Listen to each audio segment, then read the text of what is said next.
అగ్రెసివ్గా మాట్లాడండి పవన్ కళ్యాణ్ గురించి, ఓకేనా? సార్ నమస్తే సార్. సార్ ఇప్పుడు పవన్ కళ్యాణ్ గారు కూడా గతంలో మహిళల మీద దాడులు జరిగితే నేను అక్కడ ఉంటా అనేసి కూడా చెప్పారు గెలిస్తే. ఇప్పుడు గెలిచారు, మహిళల మీద ఇన్ని దాడులు జరుగుతున్నా కూడా ఎందుకు స్పందించలేకపోతున్నారు? ఆయన ఇప్పుడు చెప్పిన మాట గంటకి మర్చిపోతాడు. ఏం చెప్తున్నాడో ఆయనకే తెలియదు. ఇంకా దాని గురించి ఏం చెబుతాడు? అంటే ఎందుకని సార్ మళ్ళీ గతంలో ఎందుకు చెప్పారంటారు? మహిళల మీద ఎన్ని జరిగినా కూడా నేను ఉంటా అన్నాడు. ఏ టైంకి ఎద్దు తోస్తే అది చెప్తాడు, కానీ ఉపయోగం లేదు దానివల్ల. ఇప్పుడు 3,000 మందిని చేశారన్నాడు. వాడు ఏం చేశాడు? ఎవరో వాళ్ళ పిఠాపురం నియోజకవర్గంలో జరిగితేనే వెళ్ళి పరామర్శించడానికి అతనికి టైం చాలా. మరి ఇంకేం చేస్తాడు ఈ పరిపాలన? మళ్ళీ గతంలో జగన్ గారి మీద బాగా రెచ్చిపోయారు కదా సార్ అప్పుడు. పవన్ కళ్యాణ్ గారు దాని గురించి ఏమంటారు మళ్ళీ?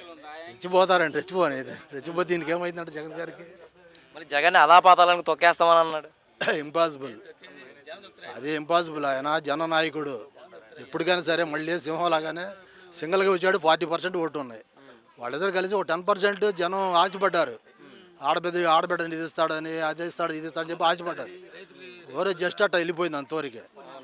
అంతేగాని దాంట్లో రేపు రేపు ఈ అందరూ ఇప్పుడు ఉన్న తెలుగుదేశం కార్యకర్తలే బాధపడుతున్నారు మాకేం జరగట్లేదని. దాని నుంచి ఈసారి గ్యారంటీ జగనే వస్తాడు.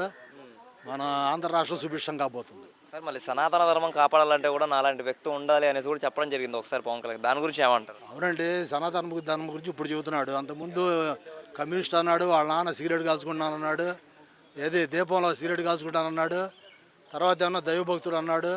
అన్ని మాటలు ఆయన చెబుతున్నాడు. ఆ తిరుపతి లడ్డు విషయం వచ్చేసరికి సనాతన ధర్మం చెప్పి మెట్లు కడిగాడు. ఒక గంట చెప్పిన మాట గంటకు ఉండదు. అతను ఒక పొలిటీషియన్గా పనికిరాడు అంతే. సార్ ఎందుకని మళ్ళీ ఇప్పుడు హరిహర వీరమల్లు సినిమాలో కూడా కొన్ని జరుగుతాయి రాజకీయాలు, దాన్ని ఎలా చూడొచ్చు అంటారు? నేను దాని గురించి ఐడియా లేదు.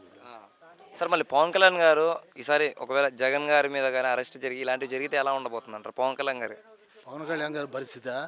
వాళ్ళంతా ఒకటే కదా. జగన్కి ఏం కాదండి, ఆయన మచ్చలేని నాయకుడు. ఏమి కాదు, ఏదో కుట్రపూరితంగా ఇరికించడమే కానీ వాస్తవంగా అయితే అతని మీద ఆయన క్లీన్ చీట్. అది ఓకే సార్, థ్యాంక్ యూ.